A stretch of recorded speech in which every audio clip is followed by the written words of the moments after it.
goes back to the police station where it was registered.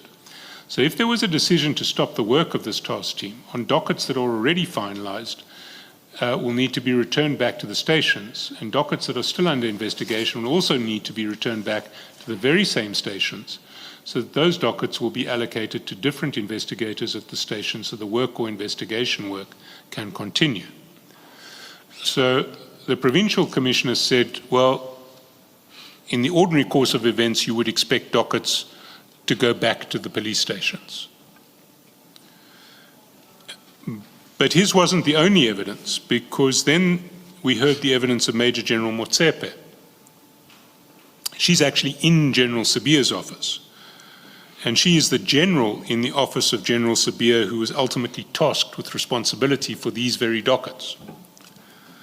And she made clear in testimony before this commission a few days before you testified that it was not common sense for the dockets to be brought back to General Sibiya's office. And I can just read what she said at page 10 of the transcript of her evidence. She says, "What I'm trying to say from the onset, there were no proper explanation to me why the dockets were taken here." So the very person in General Sibiya's office who was given responsibility for the office said she had no explanation as to why they would come to her or to her office.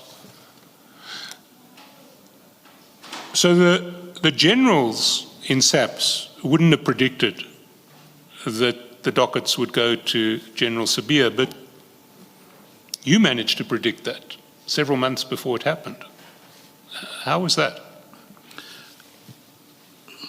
It happened. Just like that.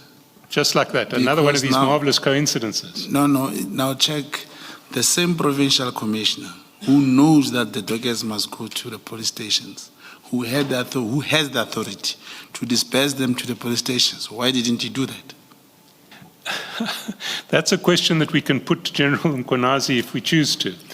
But I am asking you, how did you know that the dockets would be brought back up to General Sibiya when all of the generals in the police force that we've spoken to about this question thought that that wasn't standard practice? Mogotsi knew. Unless there was a directive from either the person who suspected to have given me the letter.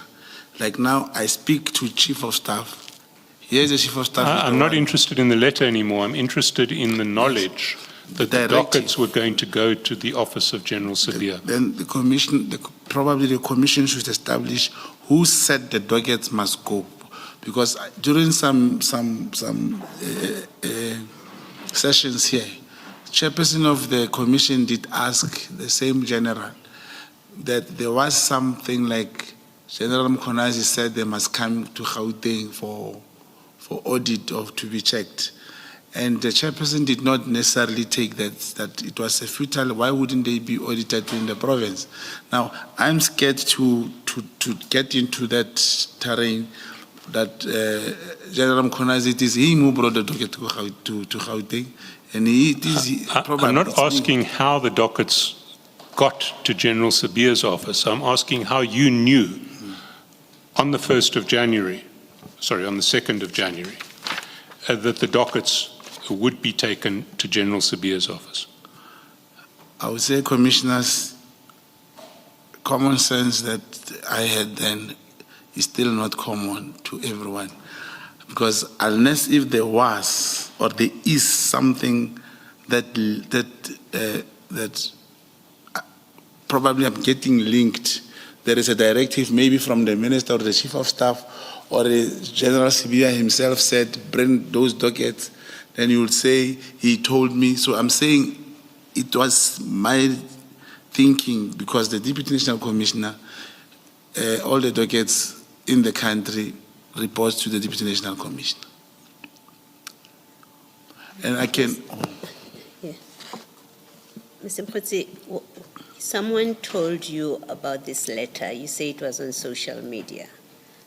Why don't you just admit that somebody told you the dockets are going to General Sibiya? I mean, it's not what is being put to you is the generals at the SAPS who have testified here have said it did not make sense for the dockets to go